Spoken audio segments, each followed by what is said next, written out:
October 15, 1965, a black Cadillac sat on 124th Street, glistening under the Harlem sun. Inside that car, under the dashboard, wedged deep within the guts of the vehicle, was a federal wire. A microphone planted by the FBI. Their mission: to finally catch Ellsworth Bumpy Johnson, the unofficial mayor of Harlem, the man who'd outlived and outsmarted every rival for over 3 decades. For years they'd watched him. For years they'd found nothing. No direct evidence, no witnesses brave enough to talk. So they escalated. They broke the rules. They planted a bug in his personal car, a sacred space, a mobile throne. They were listening to every word, every conversation, every secret. They were sure this was it. The final move. The checkmate. What they didn't know was that Bumpy Johnson had been expecting them. He'd built his empire not just on strength, but on a paranoia so precise it was like a sixth sense.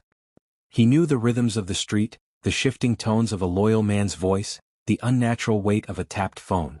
And he knew his car felt different. It was a whisper in the machinery, a ghost in the wires. He didn't find it immediately. He felt it, and so, on that October morning, Bumpy, now nearly 60 years old, a legend in a silk suit, decided to take his car for a drive. He knew they were listening. And he had a lesson to teach. This is the story of the day Bumpy Johnson turned the FBI's surveillance into a masterclass in psychological power. To understand why this moment was so devastating, you have to understand the landscape. This wasn't 1933 anymore. Bumpy wasn't the young enforcer fighting Dutch Schultz for territory. He was an institution. He'd survived the gangster era, the heroin epidemic, the rise of the new breed. He'd done federal time at Alcatraz. He'd sat with politicians, broke bread with entertainers, and arbitrated disputes that the police couldn't touch. The FBI, under J. Edgar Hoover, viewed him as a prime target. Not just a criminal, but a symbol of black self-determination that defied their control. Taking him down was a crusade. But Bumpy operated on a different plane. He understood that in the modern game, power wasn't just about bullets and territory. It was about information. It was about narrative. It was about who controlled the story. The FBI, with their wire, believed they were gathering information. Bumpy was about to show them they were just actors in his play. He stepped out of his apartment building, nodded to a few young men on the corner, a silent communication that spoke volumes, and slid into the driver's seat of the Cadillac.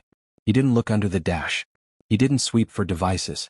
He simply turned the key, the engine purring to life, and pulled into the flow of Harlem traffic. In a nondescript van 3 blocks away, 2 FBI agents adjusted their headphones, leaned forward, and hit the record button. They were hunters listening to their prey. What they didn't realize was that the prey had just taken the leash. Harlem in 1965 was a tinderbox of change. The Civil Rights Act was a year old. Malcolm X had been assassinated just months earlier. The old order was fracturing and a new, more militant energy was rising. Through it all, Bumpy Johnson was a paradoxical anchor. To the FBI he was a kingpin. To Harlem he was a complex patron, a criminal who ensured the streets had a strange, brutal order, who loaned money to churches, who made sure families weren't evicted on Christmas.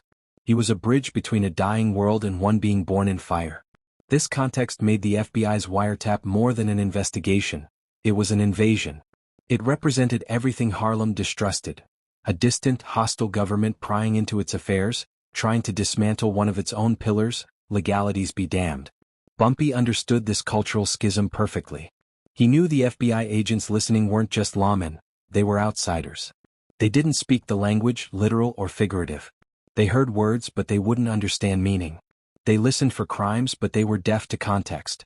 This was his advantage.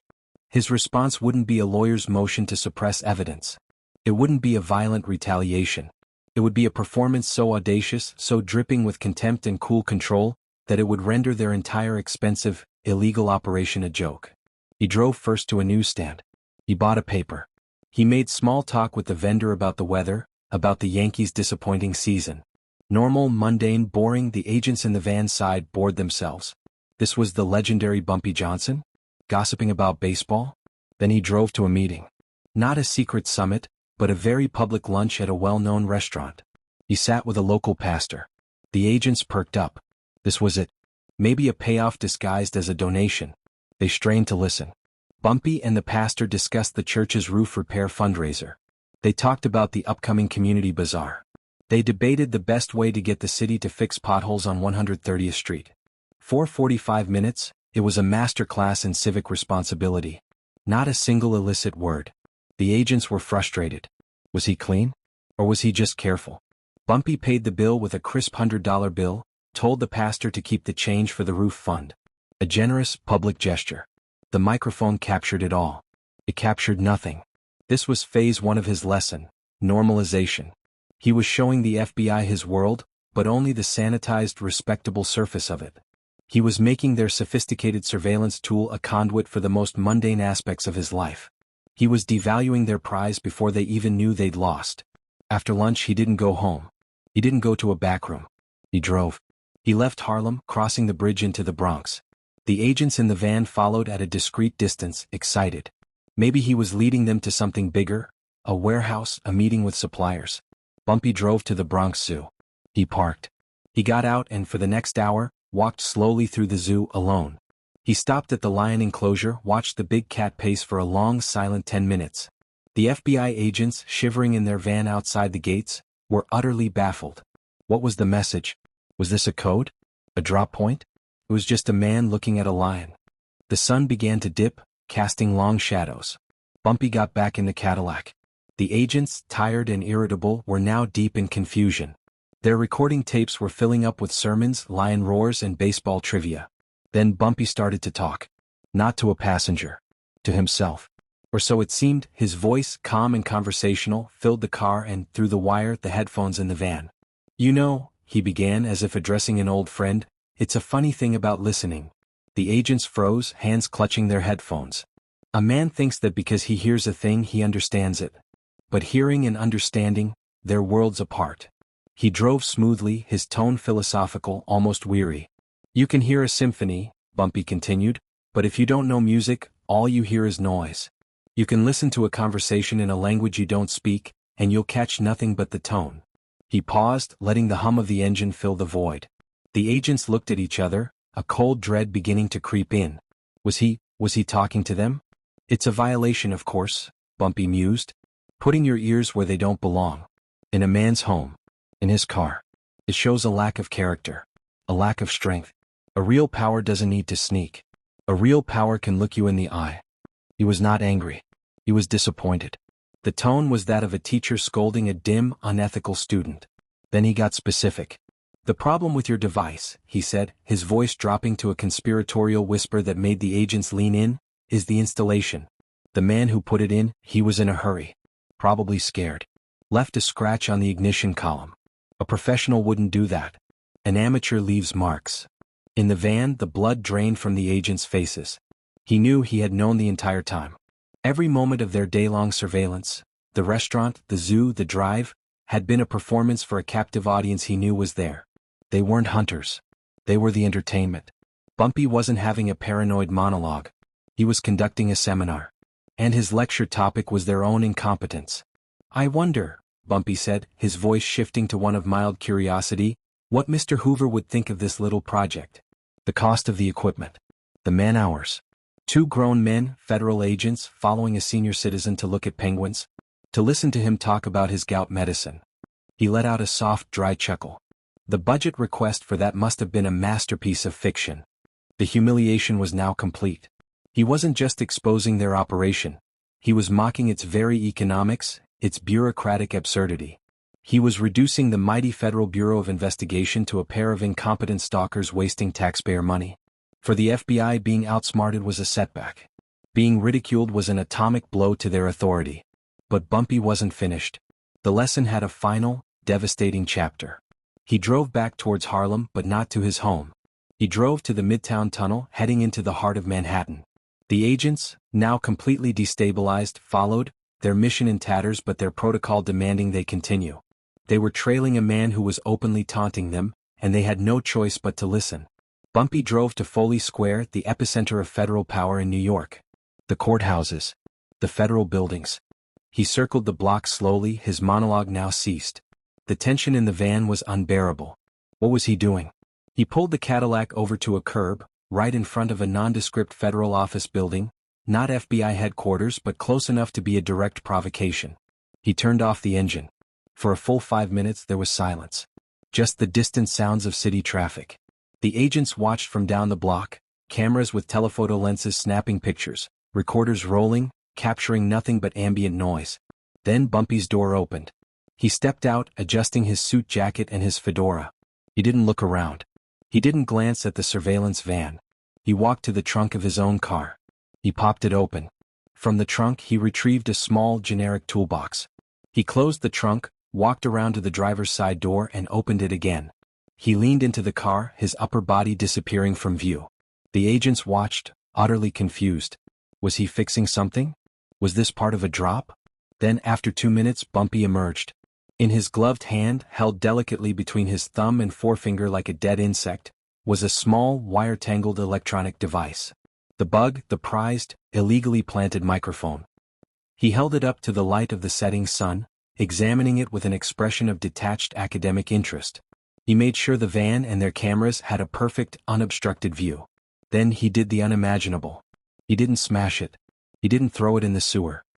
He walked, calmly and deliberately, to a nearby U.S. Postal Service mailbox, its blue paint bright under the streetlights. He pulled the handle open. And he dropped the FBI's wire, their evidence, their entire case into the mail. He closed the mailbox with a metallic clang that seemed to echo in the silent van. He had just mailed their illegal surveillance device back to the federal government, using their own postal system. It was the ultimate act of bureaucratic jujitsu. He then returned to his car, placed the toolbox back in the trunk and got in. Before starting the engine he spoke one last time, his voice clear and final. "Gentlemen," he said. "The show's over. I'm going home for dinner. My wife is making meatloaf. I suggest you do the same. Tell Edgar I said hello."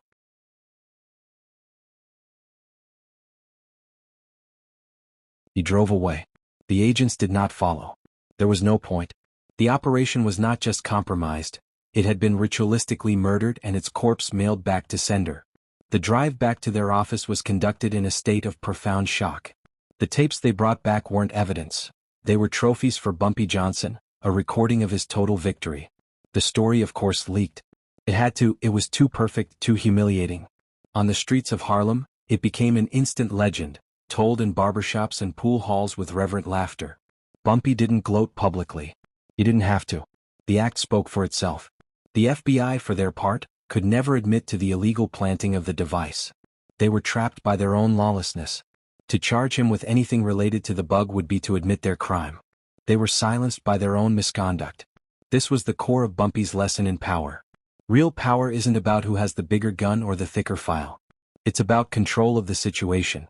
He controlled the narrative from the moment he sensed the wire. He turned their invasion of his privacy into a stage play where he was the director and they were the audience. He controlled the information they received, feeding them a diet of meaningless noise. He controlled the psychological tempo, lulling them with boredom before confronting them with their exposure. And finally, he controlled the conclusion, ending the game not with a bang, but with the profoundly dismissive act of mailing their technology back to them. He demonstrated that their authority was a paper tiger to a man who understood the theater of power. The aftermath was a cold peace. The FBI didn't stop targeting Bumpy Johnson. They couldn't, but the nature of the hunt changed. There was a new, grudging recognition of his capabilities. He wasn't just a gangster. He was a strategist who operated on a level that transcended the street. He had used their own overreach to paint them as fools and criminals, all while presenting himself as a calm, rational man going about his day. He proved that in a conflict, the most powerful weapon is often a superior mind. For the people of Harlem, the message was clear. Their champion had faced down the full might of the federal government and made them look stupid. His stature didn't just grow, it became mythic. He had protected his territory without firing a shot, by outthinking his opponents in the most definitive way possible. Years later, those close to him would say Bumpy considered that day one of his finest. Not because he escaped justice but because he defended his principle. A man's space, his car, his mind were his own. To violate that was to invite a humiliation so complete it became a deterrent. The FBI learned a hard lesson that day. You can wiretap a man's car but you cannot wiretap his intellect. You can listen to his words but you cannot hear his strategy until it's too late. Bumpy Johnson died 2 years later, in 1968, of a heart attack at a restaurant, surrounded by people. He never served another day in prison after the Alcatraz stint. They never got him on tape. They never got him, period. Because after the incident with the wire, they understood the cost of going to war with a man who turns your best weapons into props for his own performance. The cost was everything. Your budget, your case, and your dignity. October 15, 1965. Two FBI agents planted a microphone. They spent a day listening to a legend orchestrate their humiliation.